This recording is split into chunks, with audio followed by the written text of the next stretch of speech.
decency to bring us another beer. Among the gals who'll be joining our nation's lawmakers will be the Google-eyed socialist Looney Tune Alexandria Ocasio-Cortez. And yes, she's another one of those brainless dames who make a profession out of spending the money you earn. But on the other hand, the dim-witted babe assures us she can definitely slay a Luke. So at least the beauty contest has been taken out of the Miss America pageant and brought into the government where it belongs.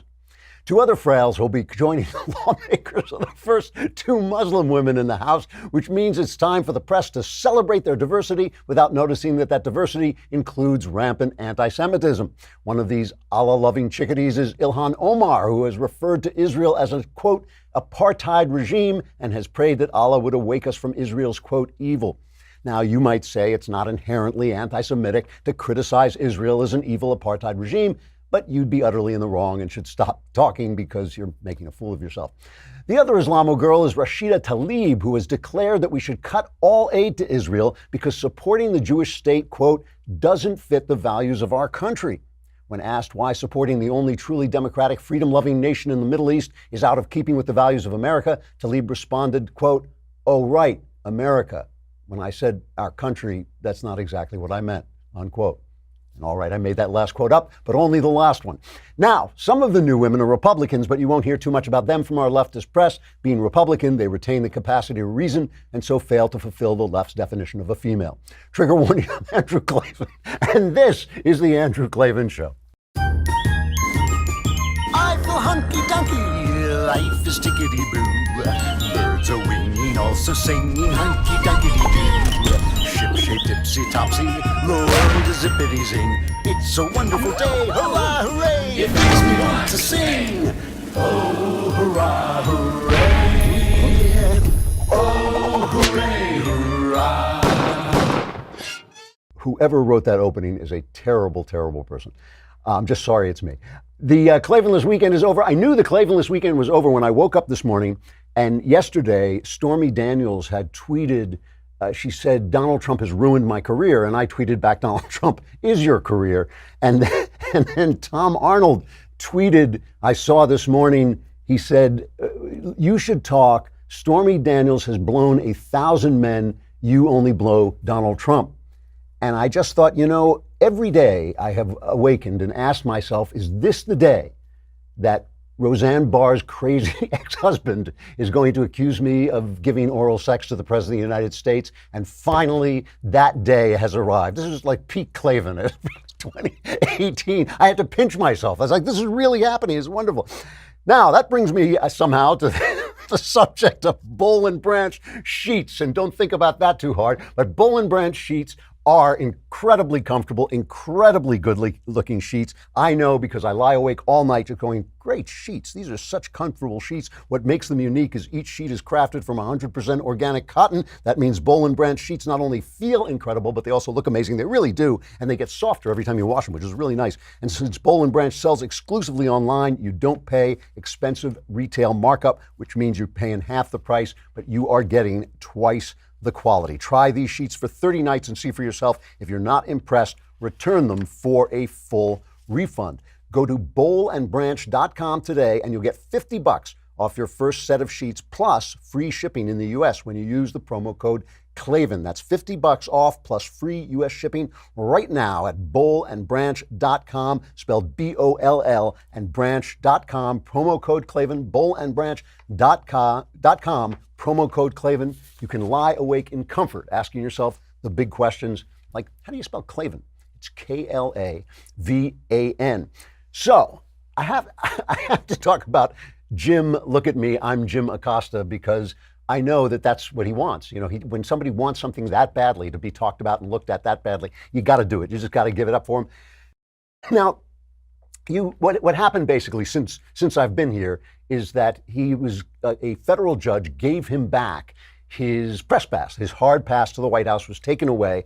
Without the hard pass, he would have had to apply every day for a pass to the White House. And of course, who would give him a pass to anything? So that would have been a problem.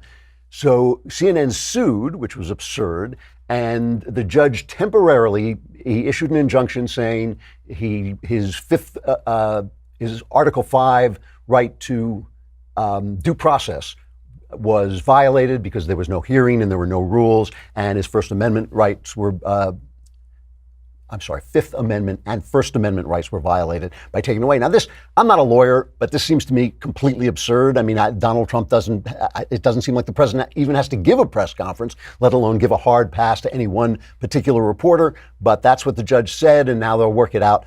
Now, I just want to go back. The thing for me about this has been the reaction of the press. The press stood in solidarity with Acosta, even though sources say that many people just hate the guy. He's a showboater. He's really a second-rate clown. I mean, he is just ridiculous. The question that he asked at the time, you remember, was when he said, you called the caravan an invasion, but it's not an invasion, which is like, who cares what you think? Acosta and Trump wonderfully said, we have a difference of opinion. So obviously, this is a guy who thinks his opinion matters. His job is to put his opinion next to the President of the United States, and somehow that's pointing out that Trump has a different opinion. I'm not sure what the hell he's doing, but the most important thing is he wants people to look at him. After he won this temporary injunction, got his hard pass back, he shows up, a wonderful piece of videos. He shows up and begs the press to interview him. You guys want to ask a question, or I could just tell you, I just want to say that I'm very grateful for what happened today, and grateful for my colleagues in the press who stood by us through all of this. This was a test, and I think we passed the test. So I love that. You guys want to ask me a question? Could you ask me, please ask me a question? And look at me. And of course, we have to add in here that, in the court case, the Trump lawyers came in and kind of tried to steamroll the judge a little bit. They said, we can ban anybody we want, which probably got the judge's back up. It probably was not the best argument they could have made. They should have gone in and just said, hey, he was disruptive. He wasn't following the rules. And he obviously was. When the young intern came and tried to take his mic away, he strangled her to death, screaming, look at me, I'm Jim Acosta. All right, it wasn't that bad, but it was still pretty bad. And he made a big fuss about everything. And the whole thing was useless. The thing is about Acosta, though, we have to step back for just a minute. Jim Acosta is the news media. Jim Acosta is the news media. Here's what I mean. This incident happened right after Donald Trump came out after the midterm election and made some pretty bipartisan noises. I mean, they were Trumpian bipartisan noises. They came along with some belligerence. He said, if you start investigating me, I'm going to investigate you. We'll be at war. But the main thrust of the speech he made was, okay, now the Democrats have the House, let them make some laws and let us do some deals and do some trading, which is what conservatives like me have been worried about with Trump all along, that he would drift to the left if ever the left started dealing with him. The only reason he's been such a great conservative president is because the left has given him nowhere to go. So he said, I'll give you DACA, you give me the wall, there are deals that could be made, blah, blah, blah, blah, blah. That's politics. That's typical politics. That's the way the country's supposed to work. That's the way we're all supposed to be a little bit unhappy with the compromises. That's the way the ball is supposed to roll forward. The press will not let him go there. It's got to be, you are a tyrant, you're a bigot, you're a racist. I mean, so help me, if Don Lemon couldn't call people who disagree with him racist, he would just stare into the camera with that stupid look on his face for an hour, and that would be the entire show. So they had to bring it back. The press, in the person of Acosta, who is now the avatar of the left-wing press, had to bring it back to this confrontational, emergency level where Trump can never just be the president of the United States. Dan Crenshaw, the congressman-elect in Texas, remember the one-eyed warrior who they made fun of on Saturday Night Live? This guy, he is being elevated from merely the nation's hero. He is becoming my hero, which is a much better gig. And the reason he's becoming my hero is every time he opens his mouth, he says something so commonsensical, so decent, so American, that he makes everybody on both sides look ridiculous. So he's on Face the Nation, and somebody says, the usual garbage these guys are spewing. Oh, the danger to our democratic way of life that Trump poses. What Trump is doing, he's destroying our way of life. And Crenshaw makes one of the great responses ever, and the entire panel just falls apart at his feet. Listen to this. I always ask the question, like what? What is he undermining exactly? What democratic freedoms have been undermined? We just had an election where we switched power in the House. Democracy is at work. People are voting in record numbers. I always ask for examples, and then we can hit those examples one by one. And if it's worth criticizing, it's worth criticizing. But just kind of this broad brush criticism that the president is somehow undermining our democracy. I always wonder what exactly we're talking about. I'll be happy to add all of the things that I'm happy to give an example. Yeah. I mean, the undermining of the freedom the free of press, right. judiciary, How has he done that? CIA, How has he FBI, undermined the the free voting press? process. By way of example. Obama indicted, had many press members under investigation. Trump is not. It's true. So just this So what last is- week, so what is the just difference this here? last week, one of the largest media publications in the United States, right, had to go to a federal court in order to essentially regain access No, that was to for the one press reporter. room. One reporter, not the Other whole media organizations, organization. including CBS, did file amicus That's briefs right. in support. Yeah. So I mean, again, I think disclose we that. It was just obviously one would be reporter. it's part of much larger Because he was conversation, disruptive. But, well, again, I would argue federal that our judge president is disagreed, consistently disruptive in those very same press conferences, and I would argue that he treats How is that them an with attack on the disrespect. press, though?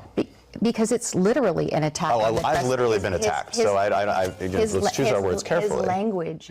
So she says he's literally attacking the press. Here's a guy whose eye was blown out by an IED. He says, I've literally been attacked. And it's true. It is true that one reporter was banned for his poor behavior.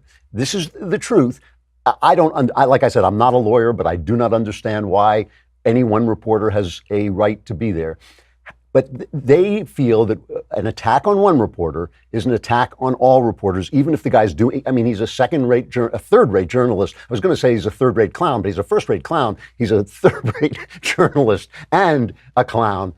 You know, there's absolutely no reason he couldn't be banned. However, there is another side to this, and I will give it to you in just a minute. But first, we've got to talk about my great watch, because I have this beautiful watch. I love watches. I love all timepieces. I really do. I would spend a gazillion dollars on timepieces, but then I always feel guilty about it. So I love movement watches because they give you such a good-looking watch.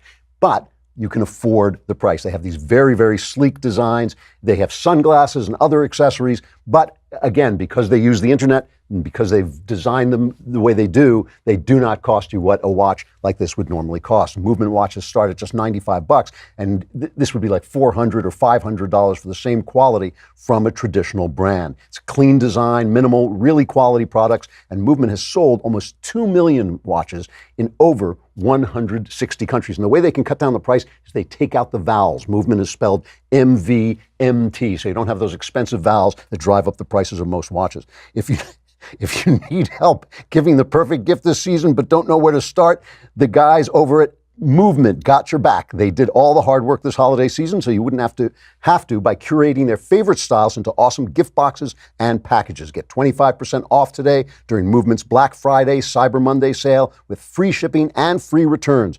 Go to movement.com/Andrew. That's MVMT.com/Andrew. Movement's launching new styles on their site all the time, so check out their latest at movement.com. Go to movement.com/Andrew. And don't pronounce it because they don't like that. They don't put in the vowels. What do you want to do? Here's the thing. Jim Acosta is a third-rate journalist and a clown. But I'd rather live in a country, when we step back a little bit from disliking him personally, I would rather live in a country in which the occasional knucklehead can give the top man a headache from time to time than a country in which that can't happen. So even though I don't think the First Amendment or the Fifth Amendment decrees that Jim Acosta needs to get his press pass back, I do believe it is generally a good thing that the press can annoy the President of the United States. The reason the press is suffering the Donald Trump backlash that it's suffering is because they didn't do their job for 8 years. That is why, if they treated Barack Obama like this, and they have this delusional sense that they once asked Barack Obama a hard question. It was something like, "What time is it?" or something. You know, what enchants you most about the presidency? They have this delusional idea that they covered Obama. They didn't cover Obama. They covered up for Obama for 8 years. That scandal-free administration that included scandal after scandal, the IRS scandal, the Fast and Furious scandal, one scandal after another, the scandal of the Iran deal, the scandal of dumping cash into the pockets of the Iranians for nothing, for no reasons, because they're going to get their nuclear weapon anyway. All of those scandals were left uncovered. They covered them up instead. And that's what they're paying for now. And that's why Donald Trump gets away with the stuff he does, because otherwise, even I would attack him. I don't want to see the President of the United States throwing reporters out. Even a bad reporter like Jim Acosta, who's just a grandstander throwing his opinion at the president. I want those guys there. The problem is you cannot show up after 8 years and put on your reporter pants again and say, suddenly we're reporters. So this is the problem that I have with this idea that we stand in solidarity. There was an exchange. Chris Wallace had Trump on. And I thought, I mean, Trump said a couple of things that I would question, but not on this subject. But they had an exchange. Chris Wallace and Trump had this back and forth exchange in which Wallace kind of did this whole thing. The press stands in solidarity. Let's just play this clip. This is number 7. I'm saying fake news, false reporting, dishonest reporting, of which there is a lot, and I know it. See, I know it because I'm a subject of it. A lot of people don't know it, but when I explain it to them, they understand it. And Chris, you know that better. You don't have to sit here and act like a perfect little, wonderful, innocent angel. I know you too well. I knew your father too well. That's not your gene. But let me tell you, I think some of the coverage of you, sir, and I've said it on the record, is biased.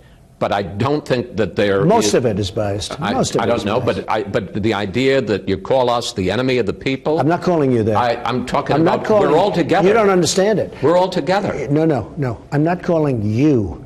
It doesn't matter whether you call. When you call CNN and the New York Times, we're in solidarity, sir. I am calling fake news. Fake reporting is what's tearing this country apart. Because people like things that are happening, and they're not hearing about it. Now, Trump is absolutely right about this. He's right twice. There's immense fake reporting when you have between 94 and 96% of the coverage of Trump has been negative, when the economy is so good, when ISIS is gone, when the judges are good, when the regulations cut back and business is thriving. All of that's covered 96% negative. He is absolutely right. And the problem is that the problem with Wallace's point of view is that it is the opposite problem we have with Jim Acosta. We want clowns like Jim Acosta to be able to annoy the president. I want that to happen. My gripe is that it didn't happen for 8 years. That's my real gripe, not the way they treat Trump. It's the way they treated Obama and the way they treated Trump. But the solidarity of the press is masking a genuine dysfunction in the press, and it is keeping them from doing what needs to be done, which is they need to reform themselves. They really do. And we can't reform them because of the First Amendment. That's the way it should be. That's right. We shouldn't be able to force them to reform. They should reform themselves. So instead of Chris Wallace and all those people on Face the Nation saying, oh yes, the press is one, we are one, we stand together as one, they should be, why are they not looking at themselves? Why are they not saying, hey, is there a problem here? If Donald Trump can curse us out and half the country says he's right, it's really more than half the country that agrees that the press is biased. Something like 70%, 72% of the country believes that the press is what is tearing us apart, as Trump said. They're the ones who believe that they're the ones who are dividing us. If that's a problem, why are there no conversations like this? And the reason there are no conversations like this is because the system generates its own logic, right? Let's say you're the New York Times, a former newspaper. I call them that as a joke, but it's true. They used to be a great newspaper. Back in the 1980s, they were a genuinely good newspaper. They were genuinely fair. They did all kinds of studies of their coverage. Conservatives still hated them, but they were generally fair to the Republicans and Democrats. Now they're a left-wing rag. They're a sophomoric left-wing rag. A bunch of college kids could put out a better newspaper than the New York Times. They have wonderful resources, and because of their reputation, they have wonderful reporters. So some of the reporting is actually talented, but it's not fair coverage. It's hysterical. It's like a little girl who's seen a mouse. It's just one constant high-pitched scream. Okay, so what happens when a paper becomes like that? The only people who read it are the people who believe it, the people who think that that's a true worldview. Go to New York. It's amazing. You go to New York, you talk to people who read the New York Times. They really do think the house is on fire. They think everything is going wrong. Just country's falling apart. Never mind the good economy. Never mind the word peace. Never mind that ISIS is gone. Never mind all that. Never mind it. It's just, I read it in the Times, and this is really happening. Once you're there, once you're in that place, your audience, and Maureen Dowd and others have reported this, writers in the New York Times have reported this, your audience will not tolerate deviation. I mean, look, we have some of this at the Daily Wire. Every time I come out and I say that Trump's rudeness is a problem, I hear from you guys saying, don't you insult, don't clutch your pearls, because we're a right-wing place. We're a right-wing place. You want to hear right-wing opinions. That's your right, but we don't pretend to be a newspaper. We don't say this is all the news that's fit to print. I mean, look at me. If I wanted to give you all the news that's fit to print, you'd have to get somebody else with a much more balanced point of view. I am a conservative, and I tell you things from a conservative point of view. Once you do that, your audience demands more. Your audience demands more. If the New York Times had integrity, if they had honesty, if they had decency, if they wanted to live up to their masthead, they would start to hire some people like me on their desk, on the news desk, saying this story gets in, that story gets in. No, wait, that's a hit job. You can't do that. Hey, this is not fair to Trump. People who supported Trump, they would hire them. They can't. Even if they did now, the staff itself is so woke, so left, so radical that they would protest. They would have one of those meetings where everybody got together and said, you can't hire this person. He'd be fired in a day, like Kevin Williamson was fired from The Atlantic. Once you're in that cycle, the cycle just insists on increasing itself. And that's the problem. That's the problem with this idea that Jim Acosta represents everybody, because the problem is Jim Acosta does represent the whole press, because they've all become a bunch of left-wing showboats and buffoons. Now, while I'm talking about looking at me, you may notice I have no hair. Do you want to look like this? No. Look at me. No, you don't want to look like this. That's why you have to go to Hair Club. Hair Club is the leader in total hair solutions with a legacy of success for over 40 years. If you are watching this, you're not just listening to this, if you're watching the video and you're kind of weeping at what you see and saying, oh, dear Lord, please don't let that happen to me, you want to go to Hair Club. Whether you're looking to revitalize the growth of your own hair or to learn more about the latest proven methods for hair replacement or restoration, Hair Club's professionally trained stylists, hair health experts, and consultants will craft a personalized solution to ensure you feel your best and get the most out of your hair. Now, I got the most out of my hair. It just was a temporary condition. But you can go to hairclub.com/Klavan today for a free hair analysis and a free take-home hair care kit, all valued at over $300. That's hairclub.com/Klavan for a free hair analysis and free hair care kit. hairclub.com/Klavan. Experience your hair and your life at your best. You will be able to look in the mirror with confidence and pride and say, how do you spell Klavan? It is Klavan. Hey, Michael Knowles is going to be with us. He hasn't been with us for a couple of weeks because of all the technical glitches, and then he was traveling. So he's going to come back, and we're going to talk about Thanksgiving. And if you just can't get enough of Michael Knowles, and who can, it's almost time for the next episode of The Conversation. Tomorrow, Tuesday, November 20th at 5:30 p.m.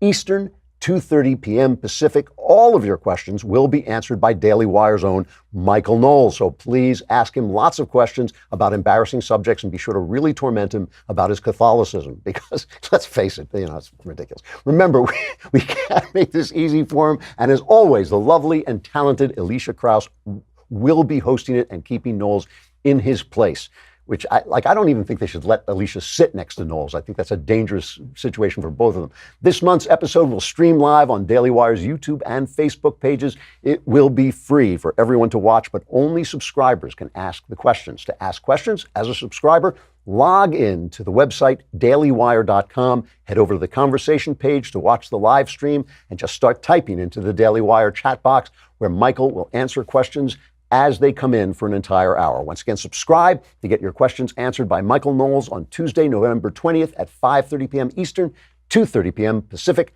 Join the conversation and subscribe. We've given you so much at this point. $10 a month, $100 for the year, and you get the Leftist Tears tumbler. You get Another Kingdom. You get all the mailbags. You get to ask me questions. The conversation comes up. You get to ask everybody else questions. You get the Shapiro Show, Knowles' show, Walsh's show. It's an amazing deal for a lousy $10 a month. And what were you going to do with that $10 anyway? You're going to get yourself in trouble.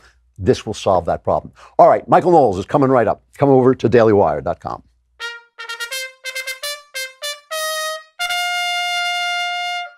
While we're talking about Michael Knowles, I forgot to mention Another Kingdom is taking Thanksgiving off because we have this feeling that some of you will find something else to do rather than listen to Another Kingdom. So we're taking a break between 7. We got 3 episodes left, but we have a conversation, actually a very entertaining conversation, at least it was to me, that Knowles and I had about Another Kingdom. So we're posting that. It's up today for subscribers. Friday, it'll be available to all. So if you are sick of arguing with your relatives, you'll be able to listen to that instead. Knowles, long time no see. It's good to see you, pal. pal. Where you been? I feel like it's been weeks. I was in Wisconsin. I was in Michigan. I was in New York about 15 times for about 20 minutes a clip. Yeah. I come back. We're in the Tora Bora cave still. That's great. I know. I'm issuing videos like, you Satan, I will destroy you now. You know, were you at the University of Madison? Were you in Madison? I was at University of Wisconsin Whitewater. So you weren't in Madison? I wasn't in Madison. I would have been tarred and feathered if I were in Madison. Madison is great. It's such a beautiful city. Really? It's unbelievable. I thought it was left of Lenin. Well, it is a little left of Lenin. But, you know, we go in there and all we do is we talk to conservatives, so it's great. Right. You know? But like, I have to say, the fact that they voted Scott Walker out of office, he transformed that city is so beautiful. Well, this is what happens. The left goes in and destroys governments, and then the right comes in, fixes everything, and by the time there are no problems left, they say, what do we need this conservative for? There are no problems. It's so true. It is so true. I mean, after Thatcher, they did it in England. After Reagan, they did it here. You know, Churchill. I know. It's like this kind of weird cycle. It's almost as if nothing human is built to last. I'm going to write that down. That's pretty good. It's almost as if it's built into the mortal system. Another Kingdom is going great. Yeah. We're getting somewhere between 70 and 100,000 downloads every episode. This is shocking. Yeah. This may mean that I, at some point in my life, could have another acting job. You are now the most famous actor in America. Yeah, that's right. Yeah, despite all of Hollywood's it's great. No, it is great. It's great. I mean, if this were a book, it would be a New York Times bestseller. I mean, that's even at these speeches, I've been in Michigan or Wisconsin or wherever, and they'll come up, they'll say, Michael, I love the show. And I say, oh, thank you so much. Did you catch yesterday's? They say, no, not your show. No. Another Kingdom. I love Another Kingdom. I say, okay, that's fair enough. No, it's great. It's really amazing. Let's talk about Thanksgiving. Things I'm thankful for, like Another Kingdom, absolutely. And also the holiday itself. That's right. The holiday itself, this is one of the most misunderstood and misrepresented holidays of all. Let's hear it. The main takeaways. First of all, the providence of it all. They arrive, the pilgrims. You know, I actually have 4 ancestors of mine who were on the Mayflower. 1 was a pilgrim. He was a great and godly man. 3 were absolute degenerates, mutineers. 1 was the first guy executed for murder in America. It's a true story. Yeah. Oh, yes, that's true. That explains so much. Yes, So I'm very interested in the Mayflower history. They arrive. They were delayed out of leaving Leiden. They were delayed out of leaving England. Right. There were conspiracies to prevent them even from leaving. They finally make it. They are blown hundreds of miles off course. They were aiming for New York. They didn't even end up in Massachusetts Bay. They ended up in this, after a little meandering, they ended up in Plymouth. They arrive at Plymouth. Almost immediately, within a matter of days, an Indian walks out of the woods and says, "Welcome, Englishmen." That's a great story. I love That's that an unbelievable, and because they arrived and all of the fields were cleared. They were cleared for agriculture, but there was nobody there. There were white human bones because there had been a huge epidemic that had gone on, wiped out whole tribes. So Samoset was the Indian who came out and said, "Welcome, Englishmen." His English was a little broken. He then found another Indian who was being held prisoner by the sachem Massasoit, who would go on to have a long relationship with the Pilgrims. That Indian's name was Squanto. Right. Squanto comes out, speaks beautiful English. How did he speak beautiful English? Because he was kidnapped from the Patuxet tribe. He was brought to Spain. We don't know how long he lived in Spain for. He was a slave there.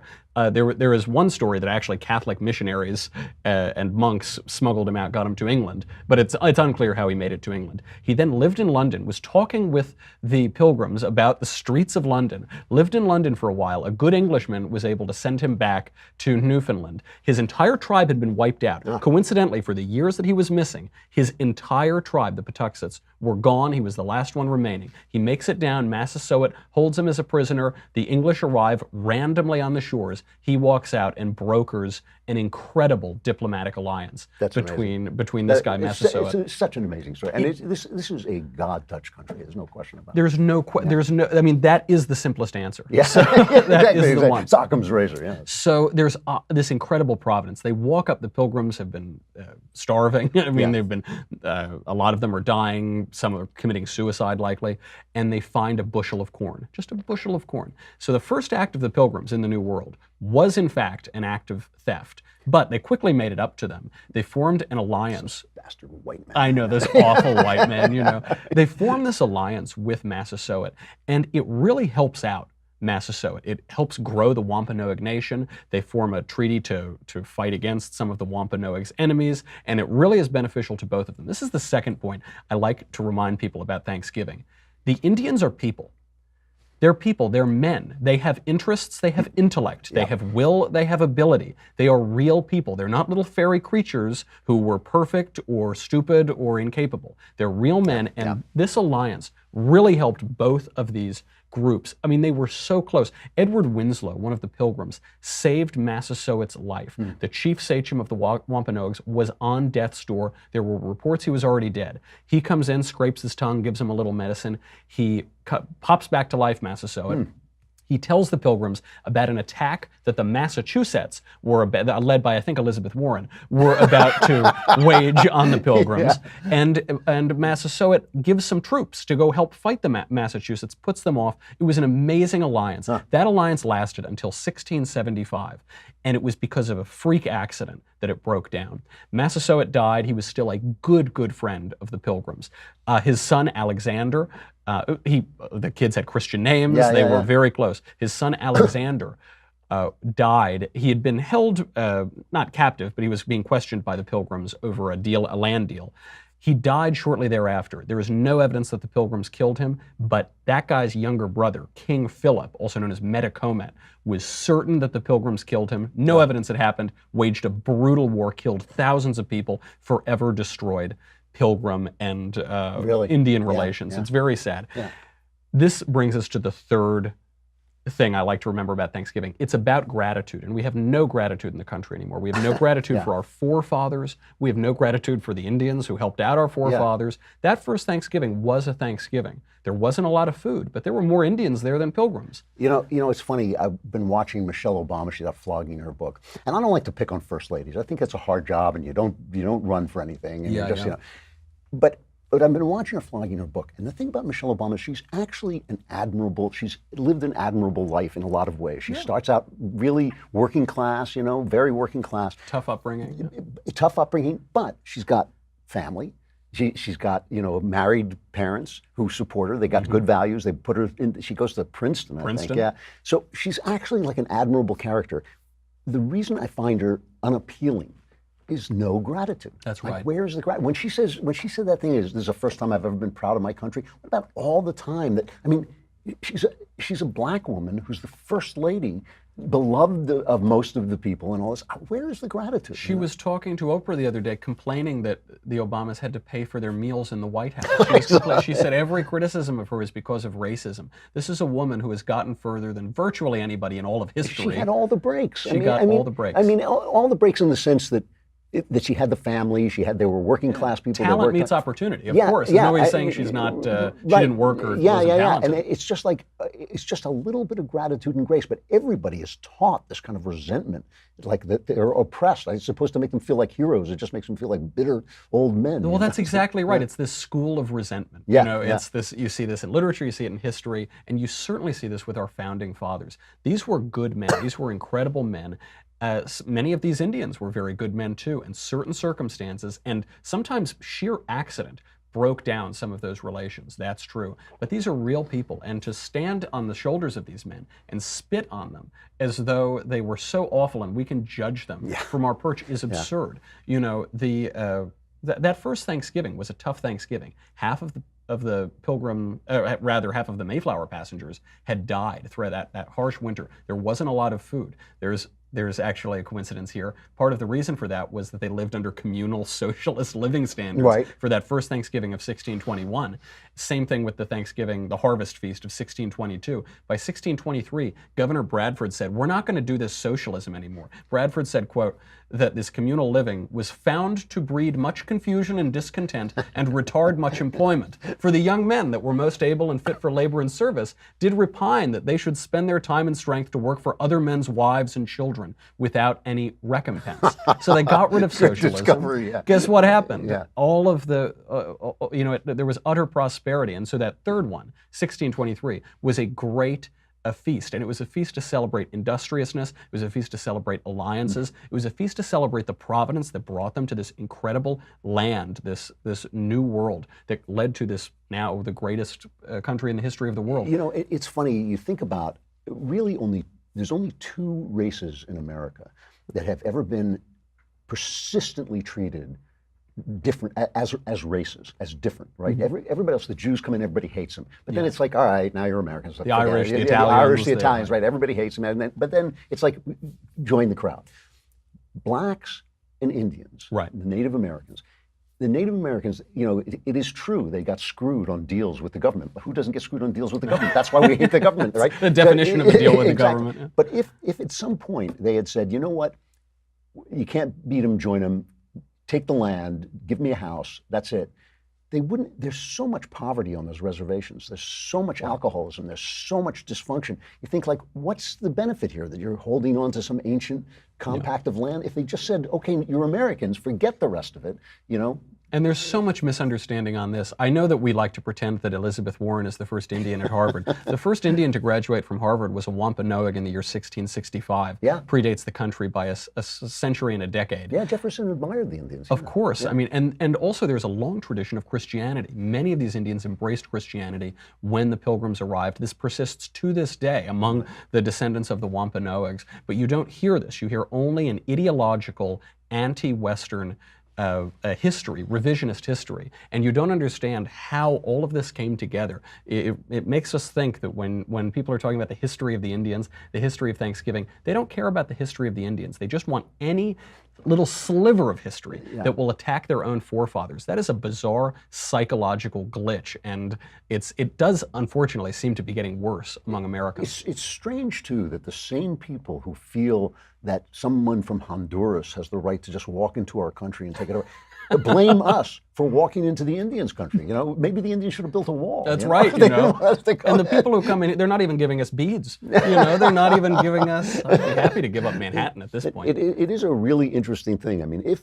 we could, racism will get into the human system any way it can. Right. So if like once like stone bigots are sort of outre, the left brings it back in through the back door. You know, they just will not let that racism go. That's exactly right. Even at periods where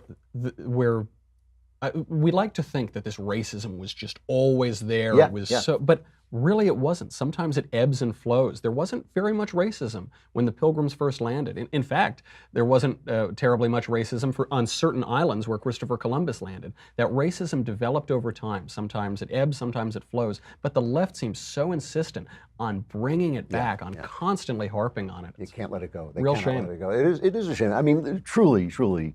I mean, I know I'm thankful. I feel like I won the lottery of life being born here. I mean, living through the time I lived through, which was one of America's greatest time.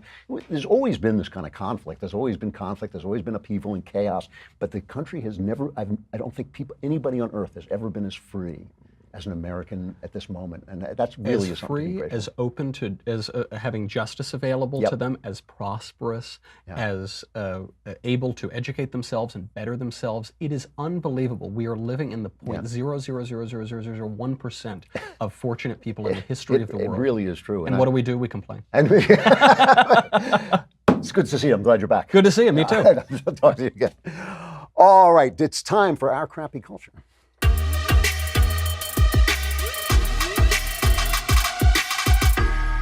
Speaking of the founding, I have been rereading the Federalist Papers. I read the like kind of a selection of the great Federalist Papers just about, I don't know, 10 years ago. Before that, read the entire Federalist Papers a long, long time ago. So I thought, with all this chaos going on, I just want to remind myself of what the country is, how it started. And the thing about the founders, I mean, when you talk about a God-touched country, the fact that those men, that people like Madison, Franklin, Washington, Jefferson, Adams, that they were Hamilton, that they were in the same building at the same time, only the big chess hand of God could have moved those pieces into place. Just unbelievable wisdom. And chief among their wisdom was the nature of human beings, what human beings are like, the nature of power. There was no romanticism about it. There was no romanticism about what people would do, how governments fall apart. They studied, the Greek democracy. They studied the Roman Republic. They studied anything that looked like British Republic. They studied anything, the British monarchy, anything that looked like a republic. They studied it to see how things fell apart. And the thing about the Federalist Papers that gets me more than anything is the language. It was written to convince people to sign on to the Constitution. So it was popular newspaper writing. The language is so complex that even I, who have a very big vocabulary, I'm constantly looking up words. I constantly have to read the sentences again. They wind around. They're very beautiful sentences, but very complex. And just the idea that that was how you got to voters then, instead of just repeating the same three words over and over again, is amazing. So I'm reading a couple of the Federalist Papers that were written by Madison. And he talks about how they're going to protect the government from becoming a tyranny, how they're not going to keep government from being a tyranny, because it's the nature of power to expand itself. And he talks about the fact that we want to keep this federal system, the states involved, because if you have more citizenship, if you're a citizen of a state as well as of the country, then there'll be rival interests fighting off against each other. And that was what they wanted to do. But he says this thing in a kind of offhanded way. He's talking about how a number of governments, state level, federal level, will protect our freedom. But he says this: besides the advantage of being armed, which the Americans possess over the people of almost every other nation, the existence of subordinate governments to which the people are attached and by which the militia officers are appointed forms a barrier against the enterprises of ambition, more insurmountable than any which a simple government of any form can admit of. So he says, besides the advantage of being armed, which the Americans possess over the people of almost every other nation. And he points to this and he says other nations, because they are tyrannies, fear arming the people. But we want the people armed. He goes on to say, we want the people armed because we want the states to know that they can form militias to fight the federal government if worse comes to the worst. Now, obviously that is the worst, but still it's an important break on our freedom. This brings me to Eric Swalwell. It says Rep. Eric Swalwell. I think it stands for reprehensible or repugnant or something like that. Maybe he's a member of Congress in California. No, he is a member of Congress in California. And he started tweeting about confiscating people's guns. People should not own assault weapons, as they now call them, which doesn't mean anything, but whatever he thinks that is, people shouldn't do it. So a conservative tweeter tweets back, Joe Biggs, he tweets, so basically, Representative Swalwell wants a war, because that's what you would get. You're out of your effing mind if you think I'll give up my rights and give the government all the power. And Representative Eric, or reprehensible or repugnant or repulsive, Eric Swalwell tweets back, it would be a short war, my friend. The government has nukes, too many of them, but they're legit. I'm sure if we talked, we could find common ground to protect our families and communities. So give up your guns or we'll nuke you. That's what he's saying. Now, I'm willing to say that he was joking, but I think the joke was revelatory of the angry leftist dreams that leftists dream. I think that this is the kind of thing that they dream about. And when he was challenged on this, he said, don't be so dramatic. No one is nuking anyone or threatening that. I'm telling you, this is not the 18th century. The argument that you would go to war with your government if an assault weapons ban was in place is ludicrous and inflames the gun debate, which is what you want. Well, first of all, this is nonsense. We know, look, we've been fighting in Afghanistan for, 17 years at this point? We can't beat them. We couldn't beat the Vietnamese.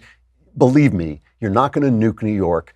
it's really Swalwell who's talking nonsense. And he's talking it because this is the way he thinks of the people. And when he talks about this is not the 18th century, there is one thing that hasn't changed. What hasn't changed is human nature.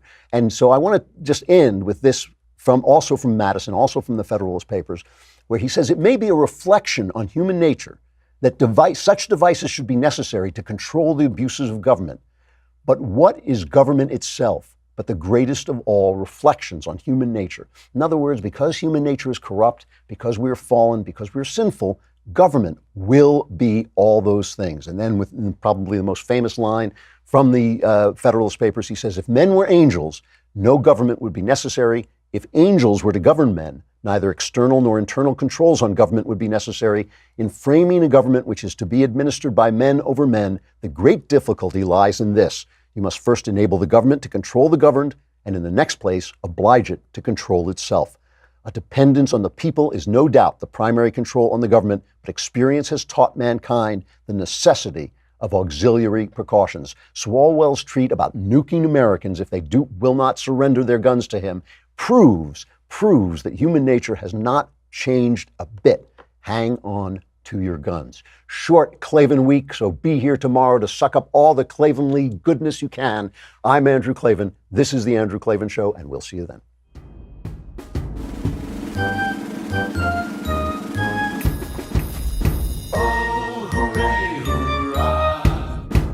The Andrew Klavan Show is produced by Robert Sterling. Executive producer, Jeremy Boring. Senior producer, The Necessity. Supervising producer is Mathis Glover. Technical producer, Austin Stevens. Edited by Alex Zingaro. Audio is mixed by Mike Cormina. Hair and makeup is by Jesua Alvera. And our animations are by Cynthia Angulo and Jacob Jackson. The Andrew Klavan Show